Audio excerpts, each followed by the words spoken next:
छात्रों, आज के अपने इस वीडियो में हम जिस टॉपिक पे चर्चा करेंगे उस टॉपिक का नाम है कोशिका सिद्धांत, जिसे हम इंग्लिश में सेल थ्योरी भी कह सकते हैं या सेल कॉन्सेप्ट भी कहा जाता है।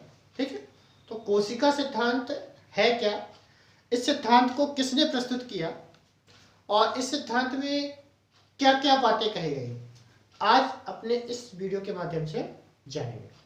तो आइए शुरू करते हैं आज का वीडियो। कोशिका सिद्धांत की बात करें तो कोशिका सिद्धांत दो वैज्ञानिकों ने मिलकर जो अपने अपने प्रयोग किए, उन प्रयोगों के निष्कर्षों के आधार पर जो बिंदु निकल के आए, उन बिंदुओं को कोशिका सिद्धांत के रूप में प्रस्तुत किया गया।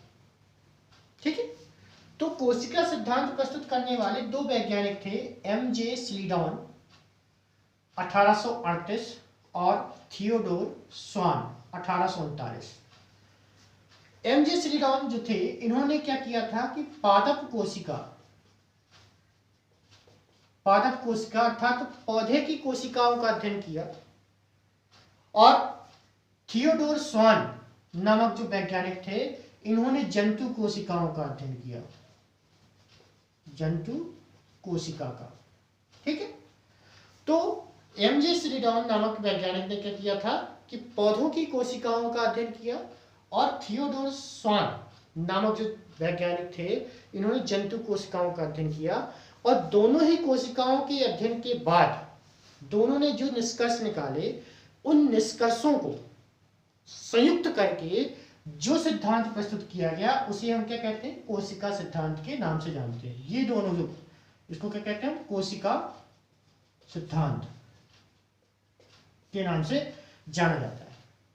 कोशिका सिद्धांत के में जो बातें कही गई, उन बातों की बात करते हैं, तो वो कौन कौन से बिंदु थे जो दोनों ने मिलके दिए थे और कोशिका सिद्धांत के रूप में जाना जाता है। तो देखें, कोशिका सिद्धांत के प्रमुख बिंदु। ठीक है, कोशिका सिद्धांत की प्रमुख बिंदु कौन कौन से थे। सबसे पहले देखें, पहला बिंदु तो ये था कि कोशिका जीवों की क्रियात्मक एवं रचनात्मक इकाई होती है। क्या होती है? कोशिका जीवों की क्रियात्मक एवं रचनात्मक इकाई होती है। ये पहला बिंदु, सबसे पहला बिंदु बताया, कोशिका क्या होती है, जीवों की क्रियात्मक एवं रचनात्मक इकाई होती है। ये हमने कोशिका की परिभाषा भी आप इसको कह सकते हैं कि जीवों की संरचनात्मक क्रियात्मक इकाई को क्या कहते हैं, कोशिका कहते हैं। ठीक, दूसरा बिंदु इसमें था कि सभी कोशिकाएं, सभी जीवित कोशिकाएं, जितनी भी जीवित कोशिकाएं होती हैं समान तौर पर, वो कह सकते हैं कि सभी जीव कोशिका एवं उसके उत्पादों से मिलकर बने होते हैं। मतलब कोशिका, हमने कहा कि सभी जितनी जीवित कोशिकाएं होती हैं, वो जीवित कोशिकाएं आपस में मिलकर क्या बनाती हैं, एक जीव का निर्माण करती हैं। तो उस जीव में जो कोशिकाएं होंगी, उस कोशिका कह सकते हैं समान तौर पे कि सभी जीव कोशिका एवं उसके उत्पादों, जैसे ये कोशिका है और इसे पाए जाने वाले कोशिकांग है और साथ में उसके उत्पाद है। तो जितने भी जीव होते हैं, सभी जीव, वो कोशिका एवं उसके उत्पादों से मिलकर बने होते हैं, से मिलकर बने होते हैं। ठीक है, तो दो पॉइंट निकल के सामने आया कि सभी जीव कोशिका एवं उसके उत्पादों से मिलकर बने, मतलब कोशिका के अंदर जो भी पाया जाएगा उससे मिलकर बने होते हैं। या कोशिका जो जो उत्पाद बनाती है, कोशिका से क्या बनता है, ऊतक बनता है, ऊतक से अंग बनते हैं, और किसे क्या बनते हैं, शरीर बनता है। ठीक है, तो कोशिका और कोशिका से बने उत्पादों के बने होते, मिलकर बने होते हैं। ठीक है, कोई भी जीव जो होता है। तीसरा पॉइंट आप बता सकते हैं इसमें कि कोई भी नई कोशिका समान तौर पे यदि जीवों में नई कोशिका बनती है तो पुरानी कोशिका के विभाजन से बनती है। ठीक है, पुरानी कोशिका के विभाजन से बनती है। तो आप बता सकते हैं कि नई बनने वाली कोशिकाएं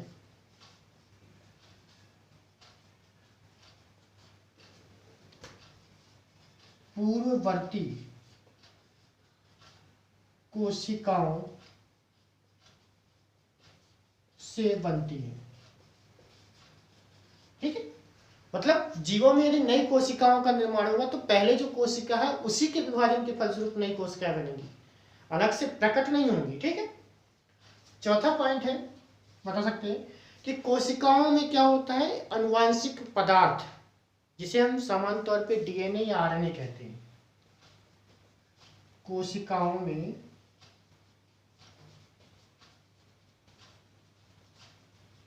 अनुवंशिक पदार्थ डीएनए या आरएनए होता है। ठीक है, क्या होता है, डीएनए आरएनए होता है जो अनुवांशिक पदार्थ कहलाता है और एक पीढ़ी से दूसरी पीढ़ी में स्थानांतरित होता है, अर्थात एक कोशिका से दूसरी कोशिका में स्थानांतरित होता है। इसके बाद पांचवा बिंदु बता सकते हैं कि किसी भी जीव में होने वाली सभी क्रियाएं, किसी भी जीव में जो भी क्रियाएं होती हैं, जैसे श्वसन है, पाचन है, उत्सर्जन है, जितनी भी क्रियाएं होती हैं ये क्या होती है, कोशिकांगों में भी होती है। ठीक है, तो इसको आप पॉइंट कैसे बनाएंगे कि किसी भी जीव में संपन्न होने वाली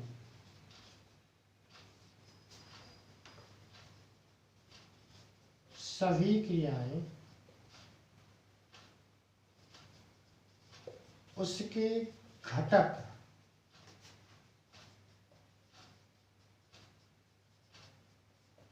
कोशिकाओं में होने वाली विभिन्न जैविक क्रियाओं के कारण होती है। ठीक है, मतलब पांचवा बिंदु कह सकते हैं कि किसी भी जीव में जो भी क्रियाएं होती हैं वो सभी क्रियाएं वह जीव जिन कोशिकाओं से मिलकर बना है उसमें होने वाली जैविक क्रियाओं के कारण होती है। मतलब कहने का तात्पर्य है कि हमारा शरीर यदि बहुत सारी कोशिकाओं से मिलकर बना है तो उन कोशिकाओं में जो क्रिया होती है उस क्रिया के फलस्वरूप ही हमारा शरीर कार्य करेगा। ठीक है, अगर वो कोशिकाएं अपनी जैविक क्रियाओं को रोक देंगे तो हम भी कार्य नहीं कर पाएंगे। जैसे कोशिकाओं में श्वसन की क्रिया नहीं होगी तो ऊर्जा नहीं मिलेगी, ऊर्जा नहीं मिलेगी तो हम क्रियाशील नहीं रहेंगे, हम शिथिल पड़ रहेंगे, हम आलसी हो जाएंगे। हमको ऊर्जा मिलती है तो हम कार्य करते हैं, अगर ऊर्जा नहीं मिलेगी तो हम कहाँ से कार्य करेंगे। और ऊर्जा कहाँ बनती है, माइटोकॉन्ड्रिया में संचित रहती है एटीपी के रूप में। किस क्रिया के द्वारा, श्वसन की क्रिया के द्वारा। जटिल कार्बनिक पदार्थों का विघटन होता है सरल कार्बनिक पदार्थों में ऑक्सीजन की उपस्थिति या अनुपस्थिति में। तो जब हम श्वसन की क्रिया पढ़ेंगे तो उसके बारे में डिटेल जानेंगे। ठीक है, तो किसी भी जीव में जो क्रियाएं होती हैं, होने वाली सभी क्रियाएं होती हैं, उस जीव की घटक कोशिकाओं में होने वाली जैविक क्रियाओं के फल कह सकते हैं प्रतिफल के कारण होती हैं। अगर जैविक क्रियाएं नहीं होंगी तो जीवों में क्रियाएं भी नहीं होंगी। ठीक है, तो ये 5 मुख्य बिंदु हैं जो कोशिका सिद्धांत में बताए गए हैं। एक बार फिर देखेंगे कि कोशिका सिद्धांत को एमजे सिलिडॉन, जिन्होंने पादप कोशिका का अध्ययन किया, तथा थियोडोर स्वान, जिन्होंने जंतु कोशिका का अध्ययन किया, दोनों ने मिलकर जो जंतु कोशिका और पादप कोशिका के अध्ययन के दौरान जो निष्कर्ष प्राप्त हुआ, उन निष्कर्षों को एक साथ या उसके सार के रूप में जो सिद्धांत प्रस्तुत किया गया उसे कोशिका सिद्धांत कहते हैं। अर्थात कोशिका सिद्धांत स्लीडन और स्वान ने मिलकर प्रस्तुत किया था।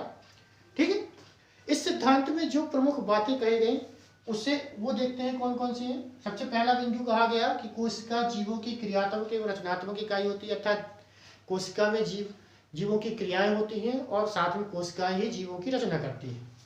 उसके बाद दूसरा बिंदु बताया कि सभी जीवों में कोशिका एवं उसके उत्पाद, सभी जीव किससे मिलकर बने होते हैं, कोशिका एवं उसके उत्पादों से मिलकर बने होते हैं। अर्थात एक कोशिकीय जीव भी होता है और बहुत सारी कोशिकाओं से मिलकर बने जीव भी होते हैं। ठीक है, उसके बाद तीसरा बिंदु बताया कि नई बनने वाली कोशिकाएं अपने पूर्ववर्ती कोशिकाओं के से बनी होती है, अर्थात पूर्ववर्ती कोशिकाओं के विभाजन से बनती है। ठीक है।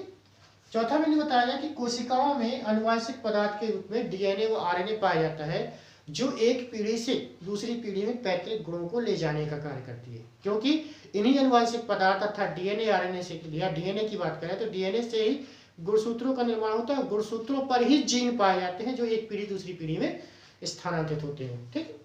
इसका पांचवा बिंदु बताया किसी भी जीव में संपन्न होने वाली समस्त जैविक क्रियाएं, यह कहें कि समस्त क्रियाएं उस जीव का निर्माण करने वाली कोशिकाओं में होने वाली जैविक क्रिया के फल परिणाम स्वरूप या के कारण ही होती हैं, क्रियाओं के कारण ही होती हैं। अधिक कोशिकाओं में क्रिया नहीं होगी तो जीवों में क्रिया नहीं होगी, या जीवों के द्वारा कोई क्रिया नहीं होगी।